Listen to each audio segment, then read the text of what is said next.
junk food and thought, I don't have it all the time, how bad can it be? Well, so does everyone.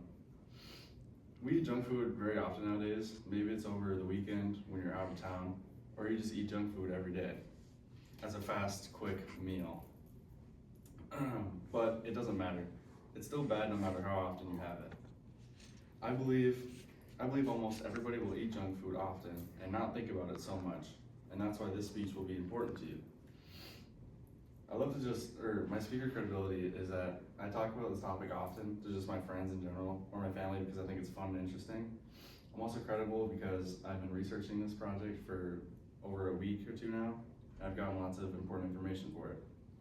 My purpose for this speech is to inform everyone about what they don't, my purpose is for this speech is to inform everyone about what they don't already know, how junk food can seriously affect your brain more than you think. My main points I'll go over today is how junk food can essentially get you high, how junk food can inflame your brain, and how junk food shrinks the brain's learning capabilities. Starting with my first main point, how junk food can essentially get you high. Our brain has a hardwired system that makes us want to engage in certain behaviors that we enjoy, like eating junk food. When we eat these tasty foods, the circuits in our brain get activated and release the chemical dopamine, essentially why it gets us high.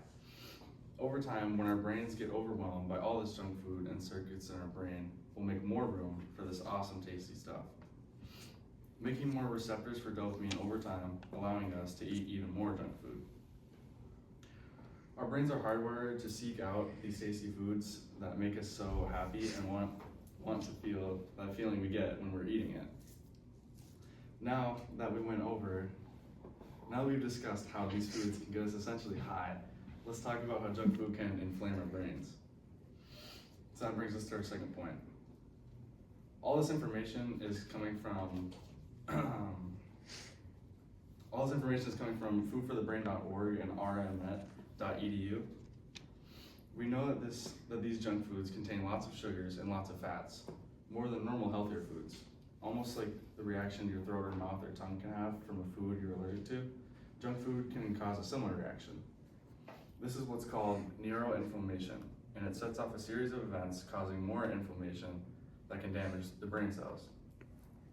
Research later showed that just as little as a 5-day span of eating mainly sugary drinks, cakes, cookies, or chips, etc., causing inflammation of the brain, mainly the hippocampus, which is a small curved brain structure crucial for forming new memories and learning. People with damage to the hippocampus can also commonly report being hungry often.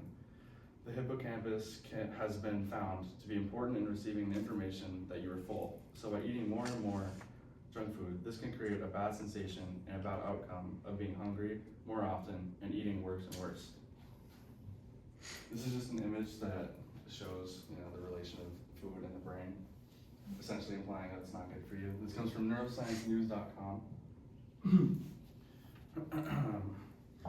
Now that you know how much these junk foods can affect your brain, let's talk about how junk food can shrink your brain's learning capabilities.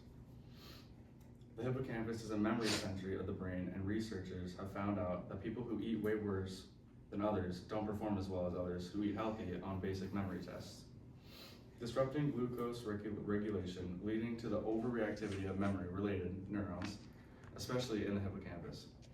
The brain's struggle to get enough glucose for energy is a key factor in this neuron overreactivity. Diets high in processed foods can slow learning, reduce mental clarity, and impair the brain plasticity. You now know more about junk food and how it is destroying and affecting our brains more than what you thought. We went over how junk food can essentially get you high, how junk food can inflame your brain, and how this junk food is shrinking our brains. So if you've been eating too much junk food lately, I hope this speech will fix that. And my two works cited were foodforthebrain.org and rmmet.edu. And with my last image showing how the brain is healthier with healthy foods and how it's more blank and not as well with the junk food. All right, that's it.